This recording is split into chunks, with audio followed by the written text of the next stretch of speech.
โอ้ยโอ้ยโอ้ยโอ้ยโอ้ยน้องชีสบายดีปีใหม่หนาวแล้วนี่เอาจอกไปตามจอกน้องชีเห็นไหม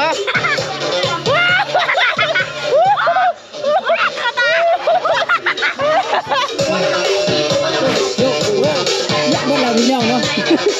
จะทำที่นี่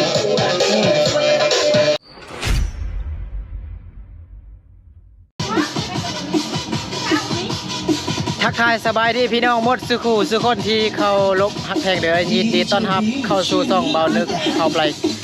มื้อนี้เป็นวันที่15เนาะก็อยู่หมู่บ้านของสาวลีพี่น้องเราเป็นบ้านแฟนเบานึกเนาะ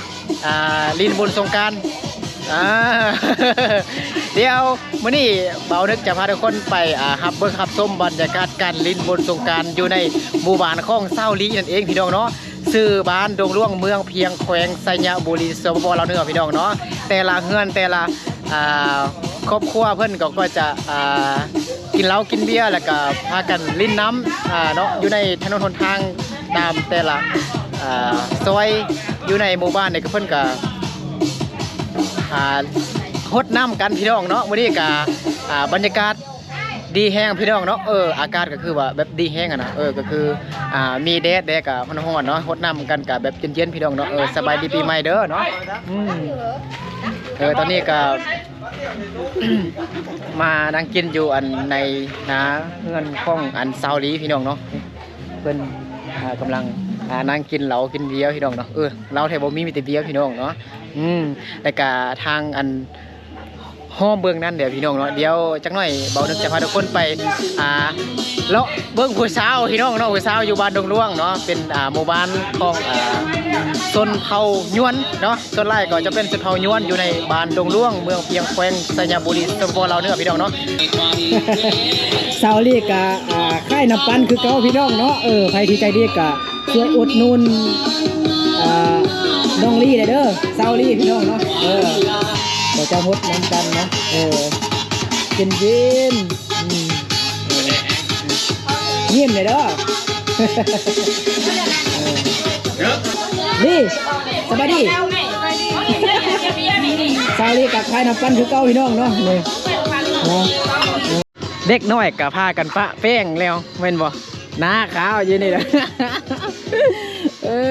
บกินเบียร์บ่บกินเถอะเนาะเด็กน้อยเนาะลิ้นน้ำก่อนเด้อเปียกหมดเราที่เห็นบ่เสือเปียกหมดแล้วเนาะหน้าขาวหน้าดอนอยู่ได้เนาะเล่าบ่นี่บ่เถอะกินผู้เดียวบ่ไปเฮือนลุงเงินเอาไปซื้อเหล้ามาพี่น้องเป็นทุกคนพี่น้องเนาะบางคนก็มักกินเหล้าบางคนก็มักกินเบียร์พี่น้องเนาะแม่แน่ เด็กน้อยก็พากันปะแป้งแล้วพี่น้องเนาะเดี๋ยวจะพาทุกคนไปเบิ้งแต่ละบ้านพี่น้องเนาะเพราะว่าแต่ละบ้านก็ลิ้นแบบเป็นกุ้มเป็นก้อนพี่น้องเนาะโอเค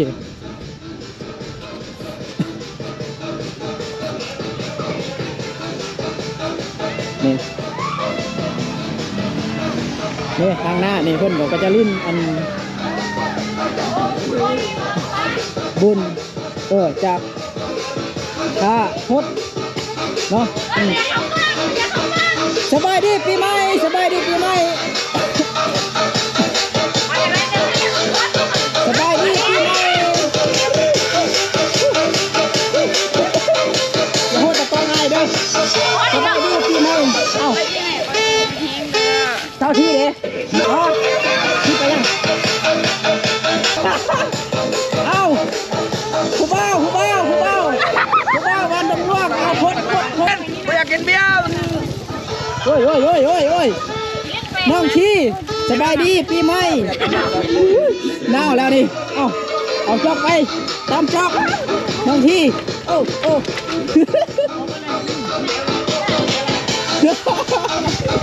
ผู้สาวน้อยเห็นบ่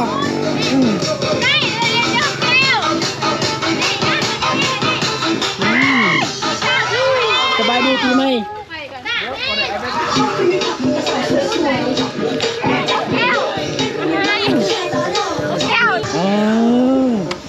เบิ้งหน่อยเด้อระมัดระวังเลยคุณรถเด้อเฮ้ยหนาวแล้วโชคดีปีใหม่เอ้าเต้นที่ไหนทางนี้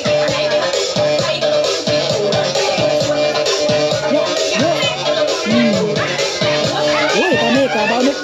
หนาวแห้งแล้วพี่น้องเอ้ยเนาะเห็นบ่ผู้สาวปะแพงให้พี่น้องนะหดน้ำอีกหนาวแห้งตอนนี้เนาะตรงที่เห็นบ่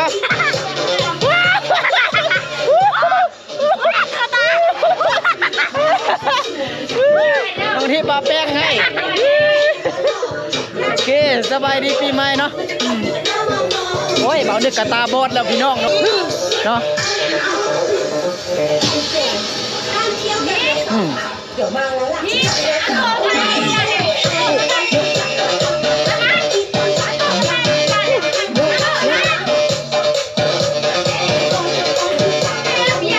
ต้นเนาะขึ้นไปพร้อมเลยนะ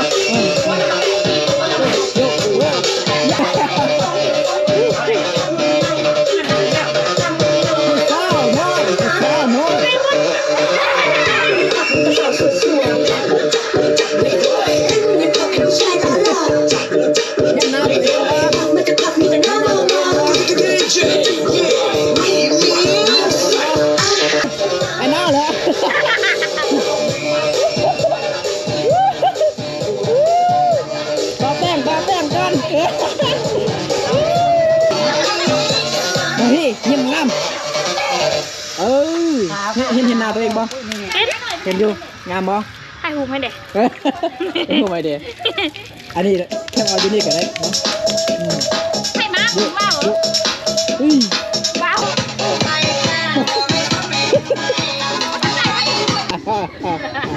เด็กสาวลูกซ้ำคือมาลี่อยู่นี่แล้ววันนี้แม่คือโบลินสินะลิ้นแต่แหละแม่โบลินมือก่อนมืออื่นเขามัดควันมัดแค้นเล่นก่อนทิกโอเคสบายดีปีใหม่ด้วยแค่แบบพอนเนี่ย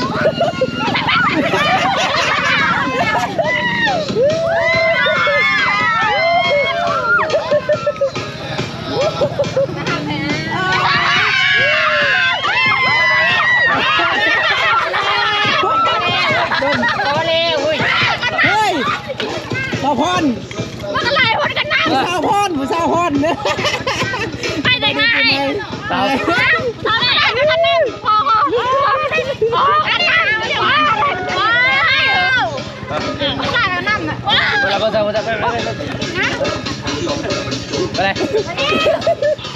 แต่หน้าคือผู้สาวเลยเนี่ยโอ้เฮ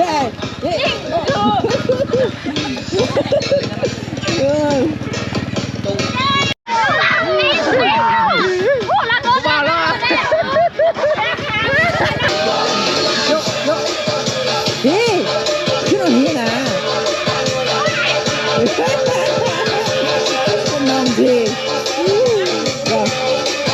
เพราะว่าไทยยังว่าขึ้นฮอดน้องพี่อยู่เบิ่งเอาเด้อเนาะน้องพี่เต้นอยู่นี่แล้วขึ้นฮอดจะมาบ้านลูกวัวพี่เด้อโดยน้องพี่เงางามปะแป้งให้มาแป้งมันต้นให้มาแป้งเด้อโอเคปะแป้งให้ผู้เฒ่าไทยเด้สบายดีปีใหม่เนาะโอเ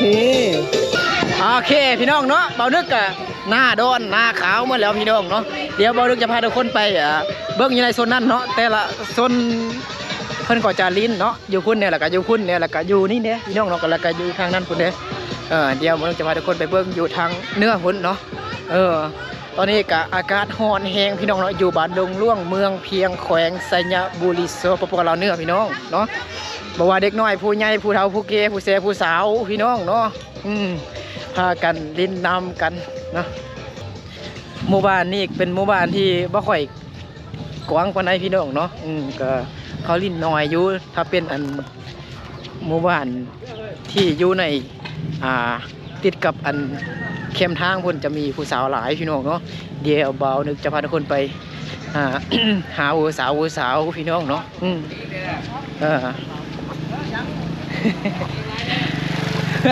บริน้ำบ่บริน้ำบ่โอเคผู้สาวน้อยพากันอยู่นี่หมดเนาะสบายดีปีใหม่ผู้แซ่ผู้สาวพากันนั่งอยู่นี่คือไปลินน้ำกำลังเล่นลิ้นอยู่นี่บ่นะบ่ได้ไลฟ์สดนะไอ้บ่ได้ไลฟ์สดไอ้แค่ลิ้นซื่อผู้สาวบ้านดงร่วงเมืองเพียงแขวงไซญบุรีสปปลาวพี่น้องเนาะกำลังเปิดลำโพงห้องเพลงเป็นคาราโอเกะพี่น้องเนาะเต้นจากบ้านให้ผู้บ่าวเบิ่งดูเดี๋ยวสาวหน่อยเนาะเห็นแล้วป่ะเบิ่งตัวเองเนี่ยยูทูบเยอะแต่กับเมาแห้งหรอกเมาเจ็บคอแน่เนาะผู้สาวใครอย่างสดยกมือขึ้นเอ้าสดมือทุกคนคนนี้บุษดบุรีบ่าวสด3 คนเดี๋ยวไอ้ข้อสัมภาษณ์จากหน่อยเนี่ยซื้อว่านู่นซื้อนู่นจากปีแล้ว13เข้าเรียนอยู่ม.2สบายดี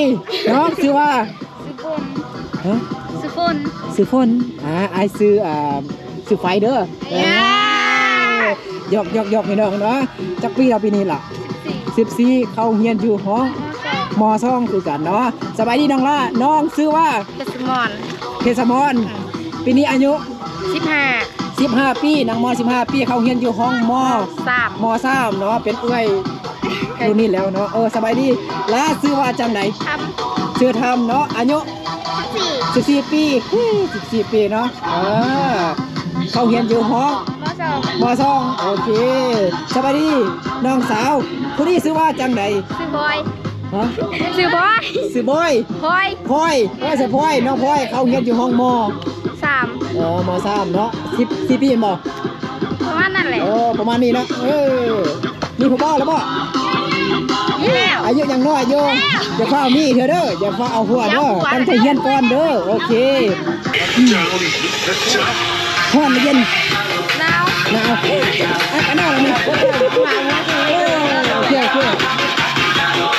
ผู้สาวขึ้นมาเต้นกัน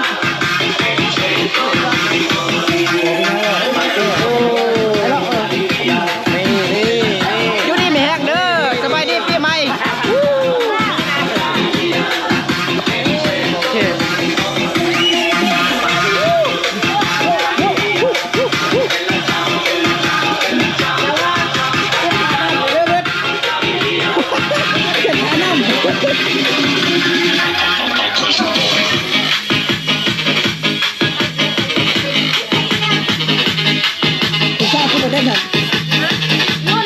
ผู้สาวอยู่บ้านไหนเนี่ย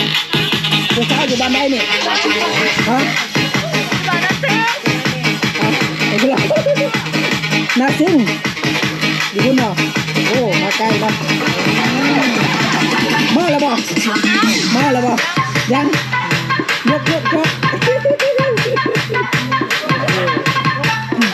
ดี๋ยวไอ้ข้อสัมภาษณ์นั้นเด้อซื้อว่าจากไหนซื้อซุปไอ้ซีดิฟเด้อซุปดิฟนะยกเด้ออยากเข้าเงินอยู่บ่ฮะออกแล้วพากันม่วนเด้อเอาแต่หน้าแห้งเอาแต่กินละกินเบียร์มาหลายช็อตเลยยกเป็นไหม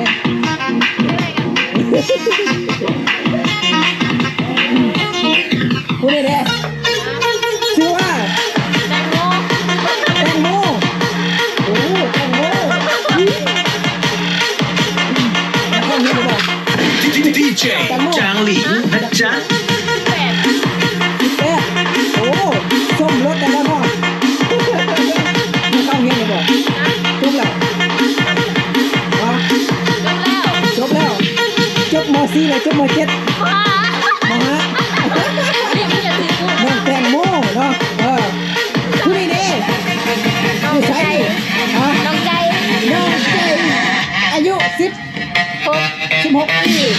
เรียนอยู่ห้องมอ จี มอสิเนาะ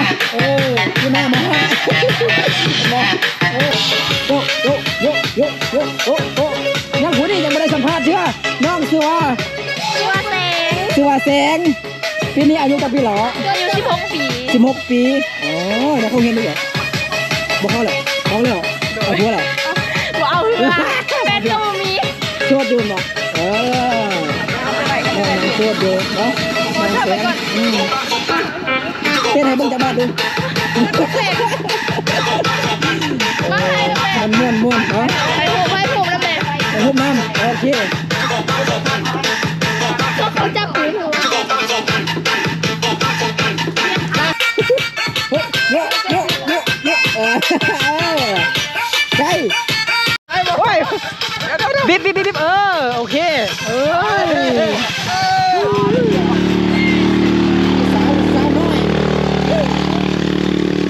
สาวน้อยขี่รถมากินเก่งพี่น้องนะโชคดีปีใหม่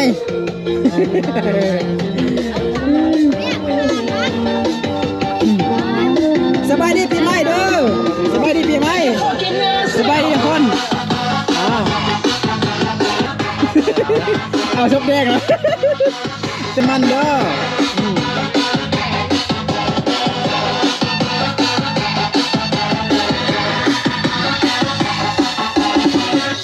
มืดก็เจ้ายังบ่ทันเต้นเถื่อนนะ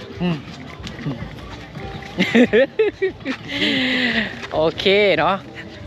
ที่นี่คือแบบม่วนแห้งพี่น้องเนาะต้องนี่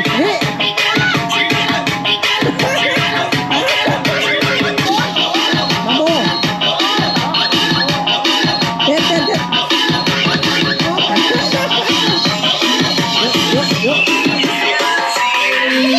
ทำยกเอาเลย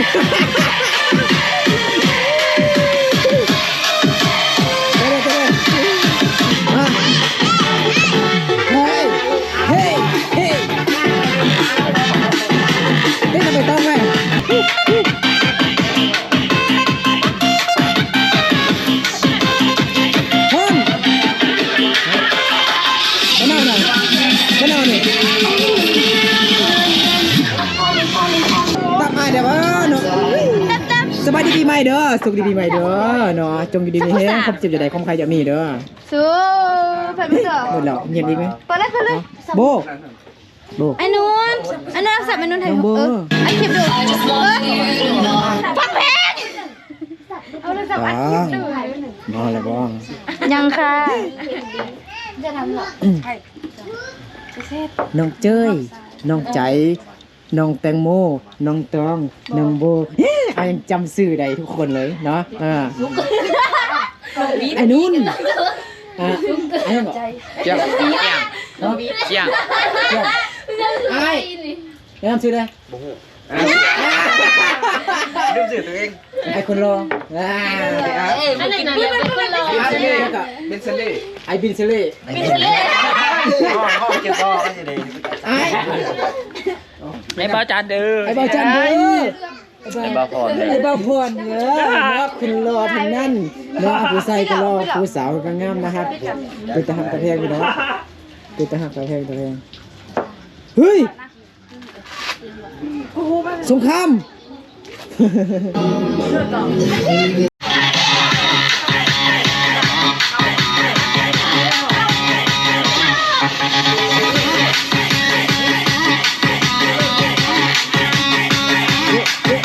ไปยังไง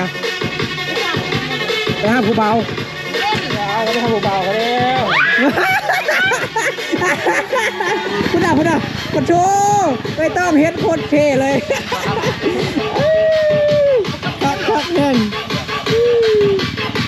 เฮ้ยผู้สาว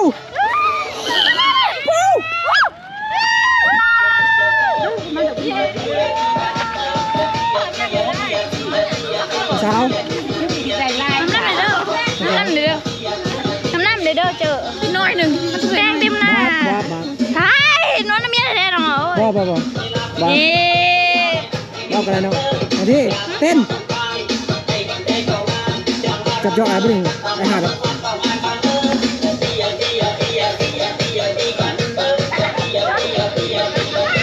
เอฟซีกินฮอดเอาที่บังเอาเด้อ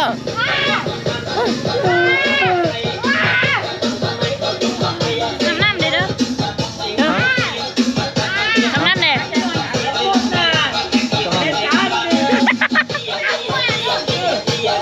ตรงนี้จังหวะนี้จังหวะนี้ มาเล่นสงกรานต์ กัน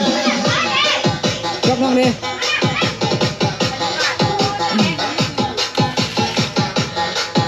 ตาม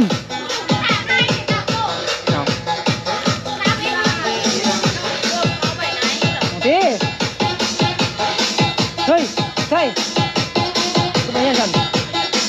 กินแล้วฮะผมมี ผมมี โสด โสดป่ะ โสด จักเปอร์เซ็นต์ ร้อย ร้อย ร้อย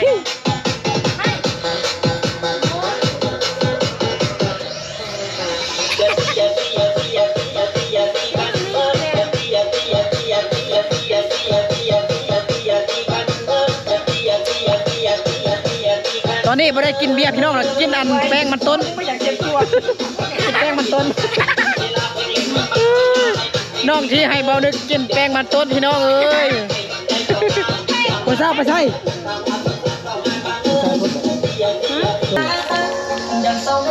โยติดประมาณจัก1 นาทีเอามาคนทั้งหมดเลยน้ำกันแล้วไม่หนาหรอกเผ็ดเนี่ยโยเย้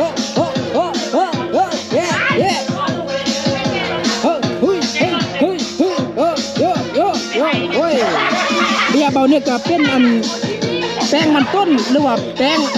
มันสำปะหลังแล้วพี่น้องเนาะเป็นแป้งเย้เต้นมาที่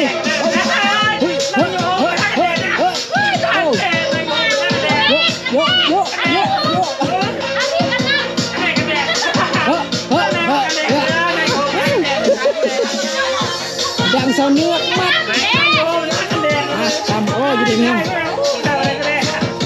มาใส่แป้งหุ้ยไม่เอา นี่คนนี้ล่ะ โบ เดี๋ยว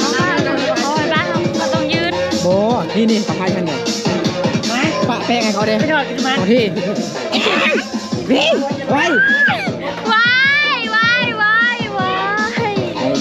กคนปากกา กูบอกบ้านไหนกัน เนี่ย เอาไว้กันเอาที่จะมีเมียหรอ